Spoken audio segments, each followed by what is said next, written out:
Des de l'Ajuntament de Castellvell estem molt contents i molt orgullosos de poder celebrar aquest 11è Campionat de Catalunya individual de bitlles. El que va començar com una afició d'una colla de gent d'aquí del poble s'ha convertit en un esport de referència, ara ja podíem dir, no? Tot i que és molt novell. Van començar una colla de gent mitjançant una associació del Rajoler, van començar a practicar-ho, se van anar aficionant. Aquest any han guanyat la Lliga del Camp de Tarragona i a més han aconseguit portar aquí a Castellvell l'organització d'aquest 11è campionat. Des de l'associació del Rajoler estem molt il·lusionats en organitzar conjuntament amb l'Ajuntament de Castellvell i la Federació de Bitlles aquest Campionat de Catalunya aquest proper diumenge, dia 27. Com molt bé diu el Xavier, és una associació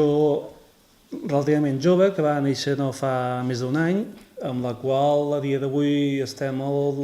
voltant d'unes 40-50 persones i 20 de les quals estan federades a l'esport de bitlles. L'associació aquesta de Castellvell va néixer amb la finalitat de que hi havia moltes inquietuds al poble, diguis de tradicions culturals catalanes, esportives, i una de les coses va ser el formar un equip de bitlles i a l'hora de formar se'ns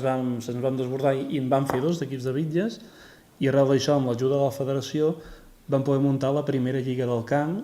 amb la sort que vam poder quedar els primers dins dels 2 equips del Rajoler Negre. En primer lloc, tinc que donar les gràcies a l'Ajuntament d'aquí de Castellvell, a la persona del regidor d'Esports, en Xavier, i també el president dels Rajolers, de l'Associació Cultural i Esportiva, perquè només en un any i que tinguin l'ànim i les ganes i la il·lusió de muntar aquest campionat és digne de tot elogi. Us explicaríem una mica la part tècnica del campionat, de què consistirà aquest campionat de Catalunya individual. Hi participen 60 homes i 40 dones de tot Catalunya que van obtenir la classificació per aquest campionat participant a les seves respectives lligues territorials. Aquest diumenge, tots aquests jugadors, separats per categories tant masculina com femenina, disputaran 2 partides cadascun, complertes, i els millors jugadors de cada categoria, en aquest cas 8 homes i 4 dones, disputaran després una final partint de 0. El resultat d'aquesta final ens donarà el campió de Catalunya 2009, és a dir, tant els homes com les dones en aquest cas, ja que normalment les competicions que organitza la federació, que sabeu, sempre són per equips, són mixtes, en aquest cas sí que